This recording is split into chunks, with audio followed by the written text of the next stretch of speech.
Bonjour à tous les poissons, ascendant poisson, lune en poisson, bienvenue dans votre horoscope du mois de janvier. Merveilleuse année à tous. Ça va être un mois intense où Neptune quitte enfin votre signe. Vous allez pouvoir souffler. Depuis 2011, j'ai envie de dire une certaine confusion.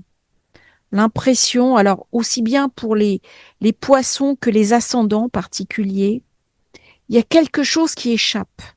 Comme si notre vie, on devenait spectateur et plus totalement acteur. Il y a quelque chose là, en plus avec le nœud nord, d'assez lourd qui s'est mis en route, d'autant que Pluton, on a quand même rajouté une couche en arrivant en secteur d'ombre. Au début de l'année, Mercure est en Sagittaire. Ça vient toucher, bien sûr, le professionnel. Mais j'ai un carré. Donc, du coup, dans le professionnel, ça se passe pas exactement comme on voudrait.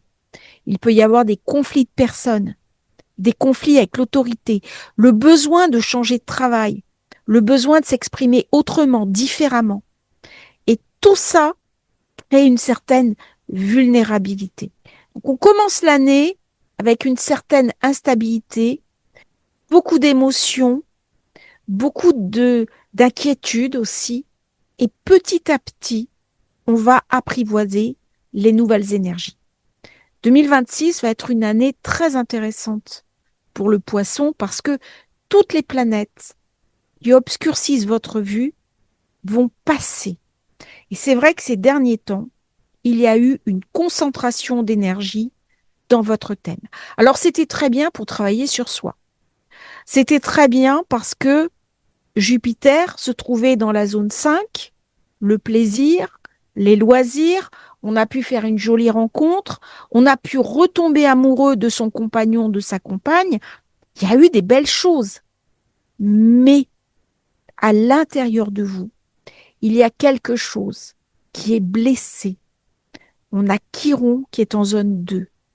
La zone matérielle de votre vie ne se met pas en place comme vous voudriez. Et en plus, en début de mois, Chiron fait un carré à Jupiter. Du coup, les manques, les frustrations, les problèmes matériels sont vécus avec plus d'acuité. Prenez du recul. Ça va être une année 2026 pour saisir des opportunités importantes. Dans votre cas, ça va lâcher petit à petit. C'est un petit peu l'image d'un engrenage, ce qui me vient, et chaque pic lâche au fur et à mesure. Janvier, on est sur la première qui lâche avec Neptune qui passe en zone 2. Il était chez vous depuis 2011. Alors bien sûr, on a pu travailler sur soi, faire des thérapies, suivre des stages, des formations. Mais au final, il y a quelque chose qui tournait en rond. On n'arrivait plus à trouver la sortie du labyrinthe. Eh bien, ce mois-ci, il y a un éclairage nouveau qui arrive. Première chose, nous aurons 4 Casimi. C'est énorme. Premier Casimi avec Vénus. Deuxième Casimi avec Mars. Troisième Casimi avec Pluton et Mercure. Pour les dates exactes, vous voyez l'astrojournal. Qu'est-ce que ça va donner? De nouveaux projets, de nouveaux amis, des nouveaux soutiens, des personnes qui vont vous aider. Mais attention, j'ai une friction avec Mars. Du coup, il peut y avoir des tensions avec des amis, des projets dans lesquels on va totalement s'impliquer. Et ça sera peut-être trop tôt pour en ressortir un bénéfice. Premier Casimi, Vénus juste après la pleine lune. Ce qui va vous être montré durant cette pleine lune dans votre vie va être directement utilisable au niveau de vos projets. On peut mettre en place une nouvelle dynamique financière, une nouvelle structure, quelque chose qui arrive, quelque chose qui se stabilise. C'est très positif. avec ce genre de configuration, nous avons une visibilité sur ce qui va arriver dans les semaines suivantes. Cette pleine lune, elle est chanceuse.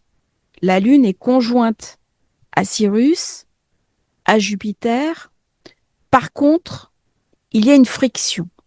On peut faire une jolie rencontre avec un ami, une amie, quelqu'un de notre entourage, mais les choses ne se passent pas exactement comme on voudrait.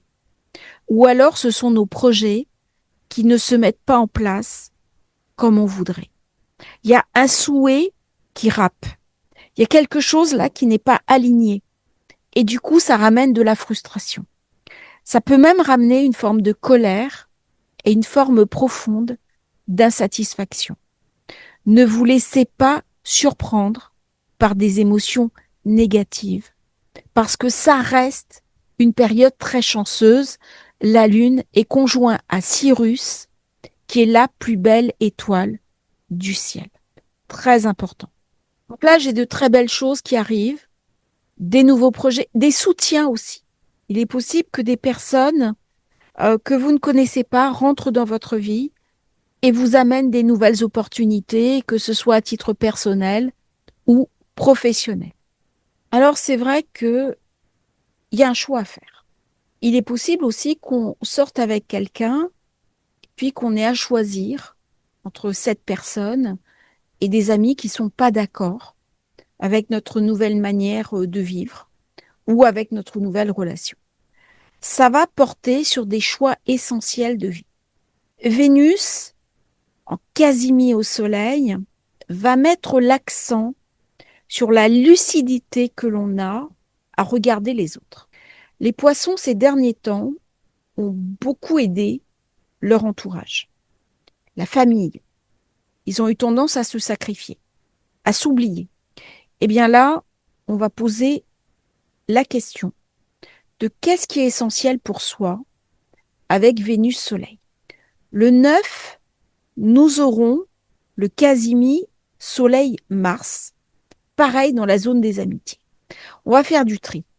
Au lieu de s'occuper des autres, de leurs problèmes, de les écouter, on va davantage se centrer sur soi, sur ce qui nous est essentiel, ce qui nous est profitable. Et là, on va en sortir une quintessence. Ça va être une période clé, une période fondamentale. Ça va pas forcément être dans la visibilité tout de suite, mais vous ouvrez une période qui est déterminante pour l'avenir. La seconde lunaison se fait à cheval entre le Capricorne, la zone 11, et la zone 12. Vénus est déjà passée. Elle est en conjonction à Pluton. Elle peut amener une relation secrète, une liaison où on a mis un coup de canif dans le contrat. On ne va pas forcément se libérer pour aller vers cette nouvelle relation. Elle peut ramener aussi une certaine profondeur, une incertitude. Elle va ramener beaucoup d'intensité érotique.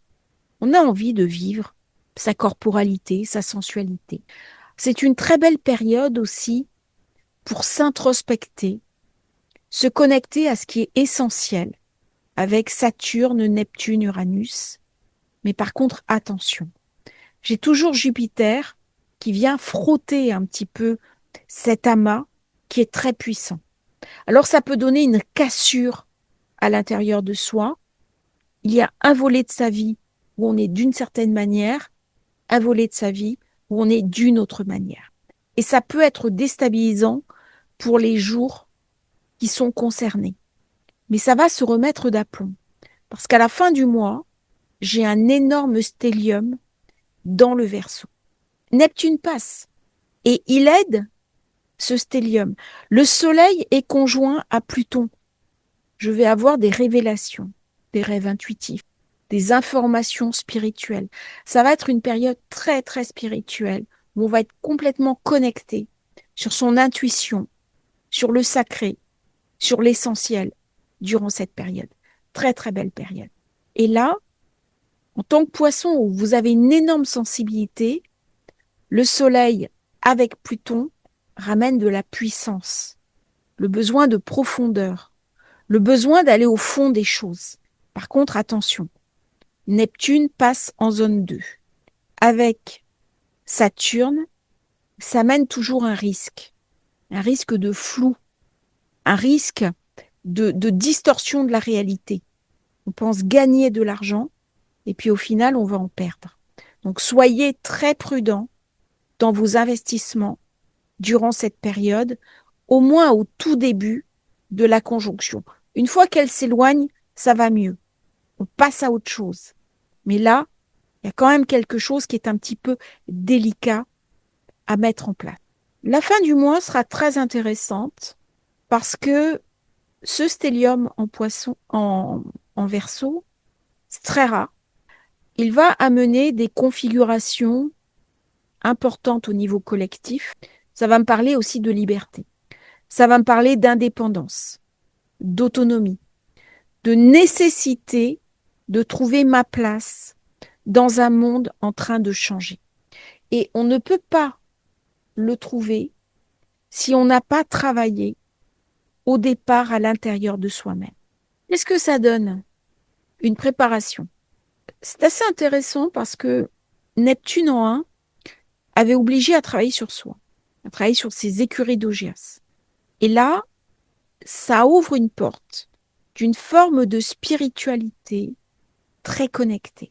Donc, ça ne vient pas forcément me parler de commencer un travail thérapeutique. Le travail thérapeutique, à mon avis, il a été effectué. C'est beaucoup plus le lien étroit avec mon intuition, avec des dons qui me viennent de vie antérieure. Il y a la question des dons qui est posée dans la zone 12. Comment je vais pouvoir les retrouver? Alors, on peut faire des régressions vie antérieure avec ce genre de configuration. On peut mettre en place une vie beaucoup plus mystique, beaucoup plus ésotérique. Et on va avoir besoin de se protéger. C'est une période où on peut rester chez soi, devant le feu de bois, parce qu'on aura trop de sensibilité, trop d'hyper-vulnérabilité, trop d'émotions, et du coup, on ne va pas arriver à gérer. C'est lié aux événements mondiaux extérieurs à nous. Ça me montre vraiment une hypersensibilité qu'on peut avoir du mal à gérer par le carré Lune Chiron. Mais ce carré va bientôt céder. Il est en friction avec Jupiter. Sauf que Jupiter est dans une bonne maison. Donc du négatif va sortir quelque chose de très positif. Il y a un basculement. Et pour moi, le janvier du Poisson, c'est vraiment un basculement parce que Neptune change définitivement de signe. Donc il y a quelque chose là d'une énergie qui prend une nouvelle dimension. Même si tout n'est pas résolu dans l'instant, il y a un vrai renouveau qui arrive. Mis à part Pluton, les autres planètes sont des planètes légères.